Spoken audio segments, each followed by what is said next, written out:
मुंशी प्रेमचंद का जीवन परिचय। हिंदी बहुत खूबसूरत भाषाओं में से एक है। हिंदी एक ऐसा विषय है जो हर किसी को अपना लेती है, अर्थात सरल के लिए बहुत सरल और कठिन के लिए बहुत कठिन बन जाती है।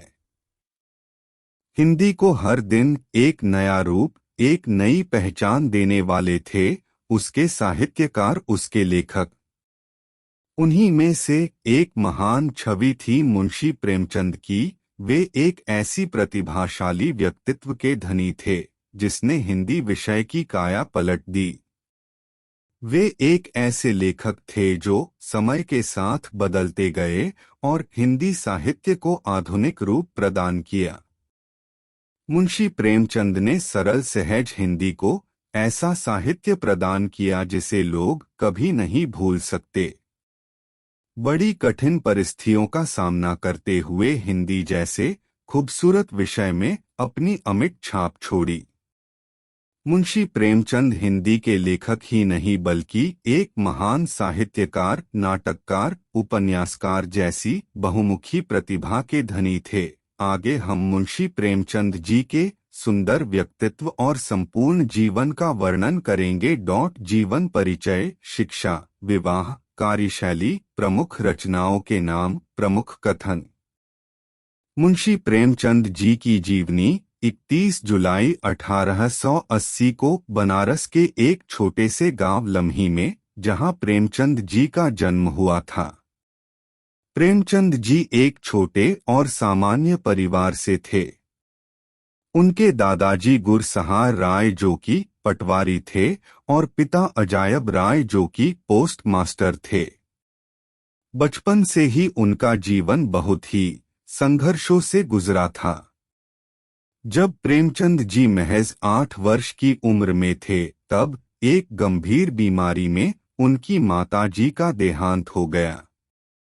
बहुत कम उम्र में माताजी के देहांत हो जाने से प्रेमचंद जी को बचपन से ही माता पिता का प्यार नहीं मिल पाया।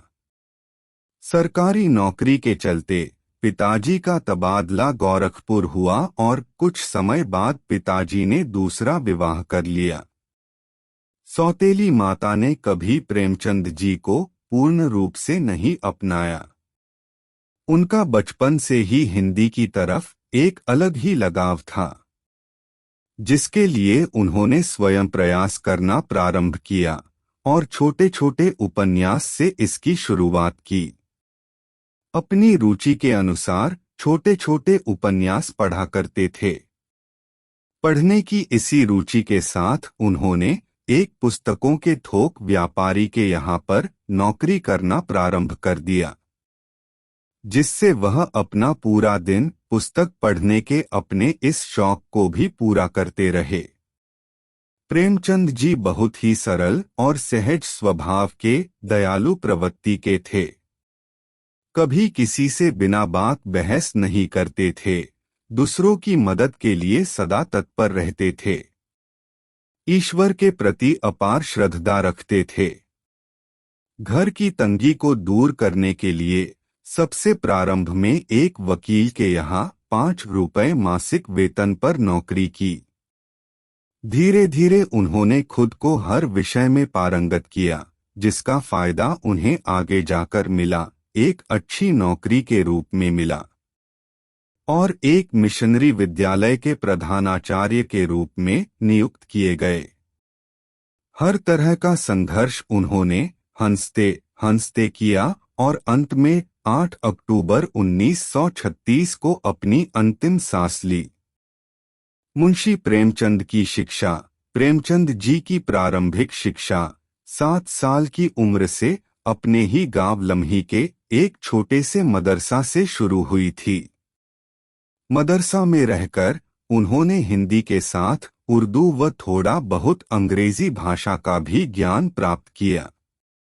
ऐसे करते हुए धीरे धीरे स्वयं के बलबूते पर उन्होंने अपनी शिक्षा को आगे बढ़ाया और आगे स्नातक की पढ़ाई के लिए बनारस के एक कॉलेज में दाखिला लिया। पैसों की तंगी के चलते अपनी पढ़ाई बीच में ही छोड़नी पड़ी। बड़ी कठिनाइयों से जैसे तैसे मैट्रिक पास की थी, परंतु उन्होंने जीवन के किसी पड़ाव पर हार नहीं मानी और 1919 में फिर से अध्ययन कर BA की डिग्री प्राप्त करी। मुंशी प्रेमचंद का विवाह। प्रेमचंद जी बचपन से किस्मत की लड़ाई से लड़ रहे थे। कभी परिवार का लाड प्यार और सुख ठीक से प्राप्त नहीं हुआ। पुराने रिवाजों के चलते पिताजी के दबाव में आकर बहुत ही कम उम्र में 15 वर्ष की उम्र में उनका विवाह हो गया। प्रेमचंद जी का यह विवाह उनकी मर्जी के बिना, उनसे बिना पूछे एक ऐसी कन्या से हुआ जो कि स्वभाव में बहुत ही झगड़ालू प्रवृत्ति की और बदसूरत सी थी। पिताजी ने सिर्फ अमीर परिवार की कन्या को देखकर विवाह कर दिया। थोड़े समय में पिताजी की भी मृत्यु हो गई। पूरा भार प्रेमचंद जी पर आ गया। एक समय ऐसा आया कि उनको नौकरी के बाद भी जरूरत के समय अपनी बहुमूल्य वस्तुओं को बेचकर घर चलाना पड़ा। बहुत कम उम्र में गृहस्थी का पूरा बोझ अकेले पर आ गया। उसके चलते प्रेमचंद की प्रथम पत्नी से उनकी बिल्कुल नहीं जमती थी, जिसके चलते उन्होंने उसे तलाक दे दिया और कुछ समय गुजर जाने के बाद अपनी पसंद से दूसरा विवाह लगभग 25 साल की उम्र में एक विधवा स्त्री से किया। प्रेमचंद जी का दूसरा विवाह बहुत ही संपन्न रहा। उन्हें इसके बाद दिनों दिन तरक्की मिलती गई। मुंशी प्रेमचंद की कार्यशैली। प्रेमचंद जी अपने कार्यों को लेकर बचपन से ही सक्रिय थे।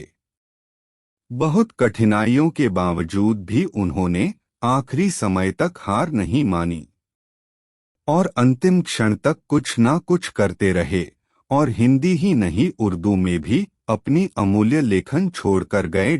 लम्ही गांव छोड़ देने के बाद कम से कम 4 साल वह कानपुर में रहे और वहीं रहकर एक पत्रिका के संपादक से मुलाकात करी और कई लेख और कहानियों को प्रकाशित कराया।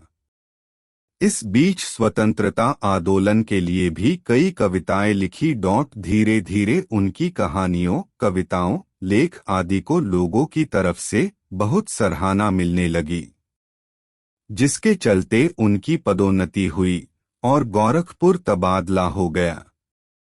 यहाँ भी लगातार एक के बाद एक प्रकाशन आते रहे।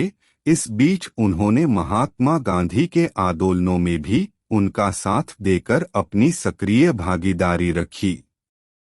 उनके कुछ उपन्यास हिंदी में तो कुछ उर्दू में प्रकाशित हुए। 1921 में अपनी पत्नी से सलाह करने के बाद उन्होंने बनारस आकर सरकारी नौकरी छोड़ने का निर्णय ले लिया और अपनी रुचि के अनुसार लेखन पर ध्यान दिया।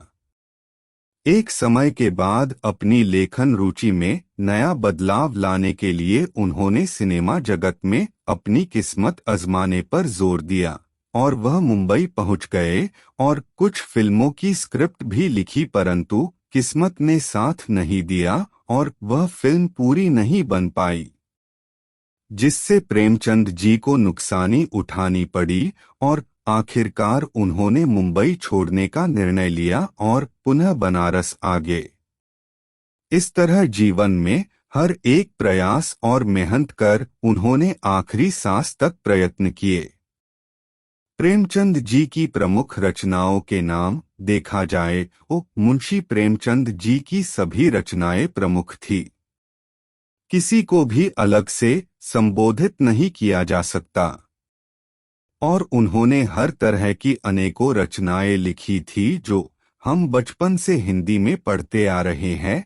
ठीक ऐसे ही उनके कई उपन्यास, नाटक, कविताएं, कहानियां और लेख हिंदी साहित्य में दिए गए हैं, जैसे गोदान, गबन, कफन आदि अनगिनत रचनाएं लिखी है। मुंशी प्रेमचंद द्वारा कथित कथन व अनमोल वचन। वे एक ऐसे व्यक्ति थे जो अपनी रचनाओं में बहुत ही स्पष्ट और कटु भाषाओं का उपयोग करते थे। उन्होंने ऐसे कथन हिंदी और अन्य भाषाओं में लिखे थे जो कि लोगों के लिए प्रेरणा स्रोत बन जाते थे।